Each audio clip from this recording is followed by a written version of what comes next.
I talk about Toronto's transformational regional rail expansion project a lot.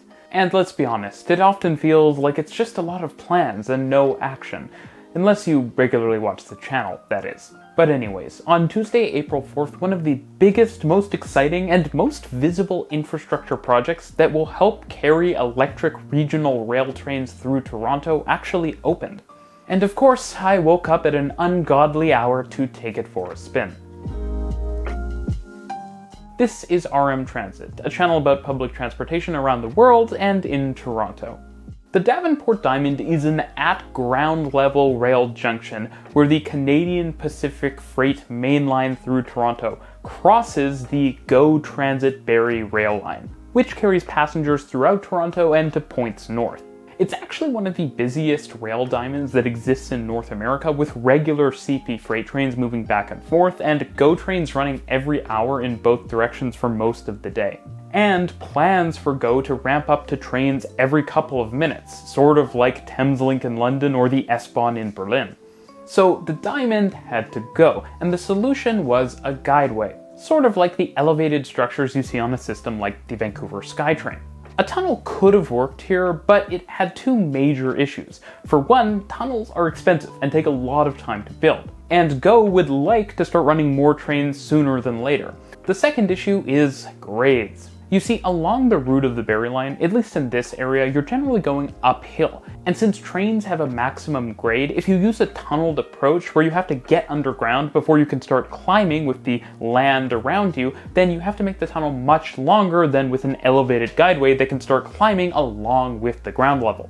That means for a tunnel to solve this problem, it would need to be roughly twice as long, and tunnels are already more expensive. Now, I got to see the Guideway earlier in its construction process, and I think the transit community in Toronto was really impressed with how quickly and efficiently this project was built. The approaches to the Guideway on both the north and south end use MSE, or mechanically stabilized earth, which is just a fancy way of saying retaining walls and soil. Meanwhile, the short section that actually crosses the CP rail tracks is just kind of a standard steel bridge. The majority of the points in between the MSC walls and that bridge is the Guideway. Now, the Guideway itself actually consists of large concrete box girders, which are placed on top of large support piers, and that actually happened using what's called rapid bridge construction, which in this case was done by a company called Western Mechanical. Essentially, a giant movable platform, sort of like an SPMT, was used to carry the Guideway segments along, then lift them up and drop them into position on the next set of piers. And then the entire machine would drive forward onto the new section of bridge, pick up a new set of girders, and drop them on to continually build the bridge out. So this weekend, service wasn't running for part of the Barrie line. And completing this project was the reason why. And it's a good reminder that when train service is curtailed, it's often to do important projects like this one. Now, during the weekend, full 12-car GO trains with 2 locomotives were tested back and forth over the Guideway to make sure everything was functioning properly. They even did an evacuation test to make sure the evacuation routes from the Guideway were good to go, and a full high-speed brake test to make sure nothing happened if a train were to stop going at full speed along the Guideway. All of this was necessary to ensure that the Guideway was actually good for revenue service, and as it turns out, it was. And now that trains have been raised above ground level, not only is the Diamond gone, but a number of level crossings, so the railway that previously sort of divided the community no longer needs to. The space that was previously taken up by the track at grade level will now be replaced with a greenway, where people can walk and cycle, sort of like the West Toronto rail path. So essentially, both rail lines are improved, the community gets new green spaces and connections, and service for riders gets better. It's a win all around. So of course, I actually rode over the Guideway, and a number of community members from Twitter, follow me on Twitter if you're not already, or maybe somewhere else because I don't know how much longer it has, helped me film the train I was riding on as it crossed the Guideway. Thank you, community, I really appreciate it. I will say, actually riding over the Guideway, since I'm sure many people will not actually be able to, at least anytime soon, that at 100 kilometers per hour, it feels really quite smooth. And if you weren't looking for it, you might barely notice you're actually going onto an elevated structure at all.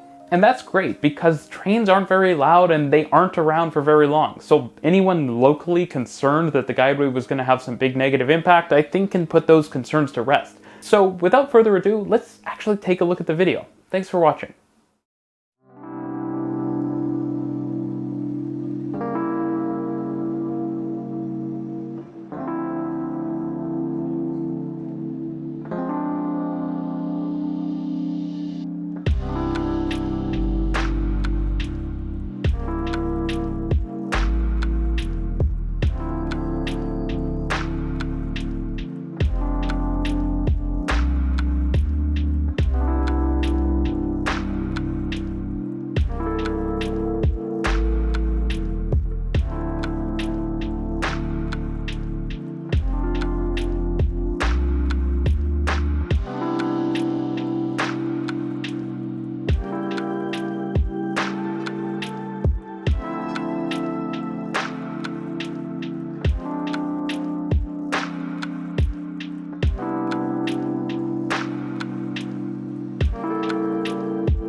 you.